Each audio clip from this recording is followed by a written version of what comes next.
Is agriacht neamh rialtasach nó NGO I Comhairle Dídeanaithe hÉireann atá gobar ar son iarrthóirí tearman in Éirinn. So is agriacht balmuid agus ní thugan an stát in airgid doing. So an obair bhí na siúil agin ag level éineach taí míad le lucht iartha tearman trí don seirbhís ólas agus Phríora atá agin agus trí don onid lí neamh splach. Agus an sin Comhairle sin mulamid gonien fi like lasú ar an broses tearman agus ar an góras ina doctor tearman do iarrthóirí tearman.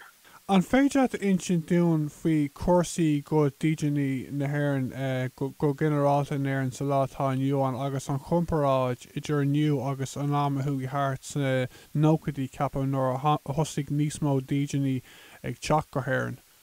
Okay, well, níl an tréis ahrú in áíra nuair a hagan iarrthóirí tearman go hÉireann bíonn orthu iiritas tearman na chuirteach agus iad ag fannach leis an gine I le an iiritas sin tugtar lóistín dós sa láthair díreach nó direct provision timpeall na tíre.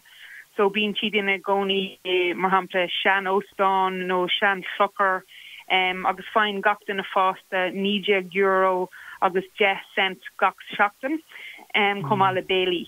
Níl cad ag iarrthóirí tearman bheith ag obair agus níl cad ag daoine fásta idachas áil. So go minic fanan iarrthóirí tearman sa chóirstá ar fear 3 nó 4 de bhlianta agus bhíon rint daoine an suas go 7 mbliana. Agus is socha gomín drochionachar ag an láthair díreach ar chláinte intena na iarrthóirí tearman agus ar fáistí. So uanta bíon deacrachtaí acu maidir le trauma, maidir le rudí a tharla solar tháinig siad go hÉireann agus le bheith scartha ón an winter agus an gcultúr Comhairle sin bíon deacrachtaí acu le imeasca in Éirinn agus le bheith ag lorg tearman. Ní bhíon éon rud a déanamh acu mar nachhfuil siad an ábhas a bheith ag obair agus bíonn siad ina gcónaí I dosca cungithe go minic an clán ile gisomra bháin gan éon spás príomháideach ag tiismothirí. So aontainn a lán daoine nachhfuil sláthair rúnach do fáistí agus ná chóirdóibh bheith ina gcónaí an. So mar hampla rinne Dídeanaithe na hÉireann taide a le páistí is sláthair díreach agus starlas an taide bíon drochionachar aige ar fáistí maidir leis an mí hin siad asta spás chun sugartha chun bheith staidir agus an tionachar bhíon aige ar héal an Chiley go generalta I measc rudí eile.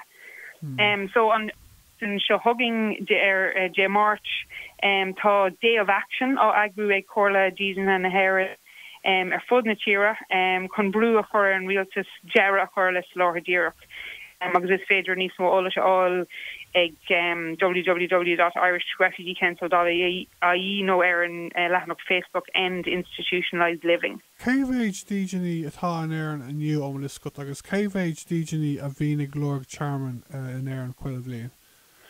Okay, well, le blianta beag an nús tá líon an íní a bhíon ag lorg tearman an ísio agus gach blion tan éibre ag ghlaidú. So mar hampla in 2010 bhí 1,930 iiritas an, I 2011 bhí 1,290 iiritas an, agus 2012 ní raibh ní géad agus 10 iiritas. So mar sin bhí laidú 28 fan géad ar an iver idir 2011 agus 2012 agus tá laidú tag ar an iver in a lán tíre eile freisin, so ní just in Éirinn. Thula mé nachan an stát ach le defuin géad iarrthóirí tearman chuile bliain. An bhfuil an iver seo ceart agus an míon an stát go generalta ceart leis an iver seo a dlacha an gapan sibh. Well, is Jacker a rá an bhfuil an sort chart model leis neighbor seo few fécin ar na statisticí, so dar le statisticí orpacha 2012 run ar stádas Dídeanaithe 65 cás agus brunú cosint tánasteach 25 cás. So bhíonn sin rinú ní géad is 35 cinna, mar sin níor tugadh cosint ach de 9.6 fan géad de iarrthóirí tearman. So, like, it's fiaus mór sin ar na figuríos an bblion 2010 nuair bhí an ráta ahantais ag éon fangéid an ráta a bhíslas in Europa. Ach bhrán an riocht aontaithe mar hampla cosint i trocha chuig fangéid a chasna an rank cargéil fangéid agus an idal trocha sé fangéid. Níor bhrán an gréig cosint ach é nád punk a chocht no 0.8% de chasna. So Maidir leis na rátaí seo like tá comhairle dídeanaithe na hÉireann buartha go háirithe faoin bhí a sacrítar stádas na nídeanaithe. So rinne an comhairle taide an bhliain se chatte Maidir leis an gcóras seo chunáil amach cén fá bhfuil na rátaí comhíseal sin in Éirinn.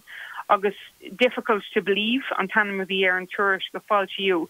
So tugan an taide seo a fés go bhfuil cinál culture disbelief i gceist sa cí an dhéantar socrú ar stádas dídeanaithe agus tuis seo go bhfuil sé an deachar de iarrthóirí tearmann stádas tefiaáil. Agus cumáile sé an táthar buartha faoin aspa tréheartachta nó lack of transparency a bhíon nuair a dhéantar cinenne ar na hiartas.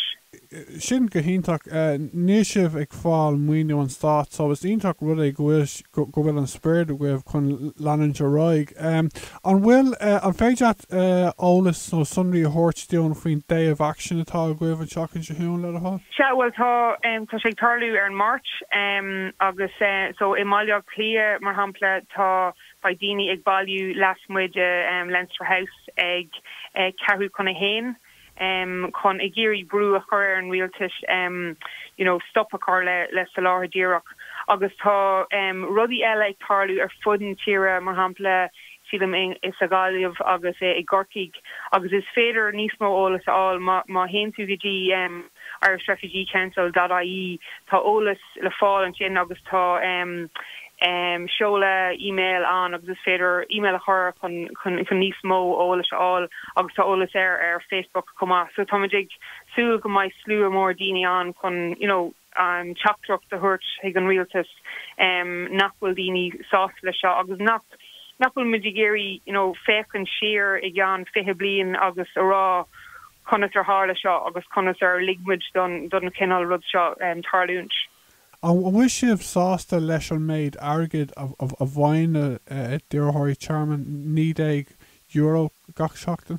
No, níl muid sásta. I mean, sin an méid airgid thugudómh ón ó tús an sa láthadíireach, so sa bhliain €9 jet cent a bhuair siad agus sa bhliain seo fáin siad €9 jet cent comá agus tuis an airgid seo ní bhíon mar hampla páistí an dul go dtí go dtí kosher brethláil le na cardide nó chun bruntanas áil le a cardide ní bhíon clán an rudí a dhéanamh lena chéile. So it's tá an méid sin a rádró róbheag. An aontaíonn sibh go mo cór go méach a quóta do dídeanaithe dlacha go hifigiúil chuig an stát cuilimh bliain? Well, glasan Éirinn le líon áirithe dídeanaithe clár nó program refugees trí gníomhaireacht na náisiún aontaithe le haid tefach so an UNHCR. So sílam gan achtar le timppel beidir gachéad duine gach bliain ó hÉireann cosú le Kosovo na nócadaí agus an ón Iraq le déanaí. Ach chun cosint a thuirtó siúd tá tethe ón dochar caithfar próses a bheith an letha iarrthóirí tearmann a hagann go neamhspleas freisin agus gan quóta bheith ceangas a lei seo. So tá sé tábhachtach go mbeadh an dá córas an. Córas le haid na dídeanaithe clár nó na program refugees agus córas eile le haid iarrthóirí tearmann a hagann go neamhspleach. Mahastín ag aine éistóirí Raidió an lifa cabharthirt a bhór over. Just cén chuig ar féidir teagháil aanamh libh? So is féidir le dul a teagháil ar www.irishrefugeecouncil.ie agus email a cheola nó fécintear na rudí éagsúla tá ag tarlú an sin so mar hampla ceirú leis an day of action nó bheith mar advocate le haid tefi óga so is féidir an ólas go léir sin aáil ar an si viidirlín.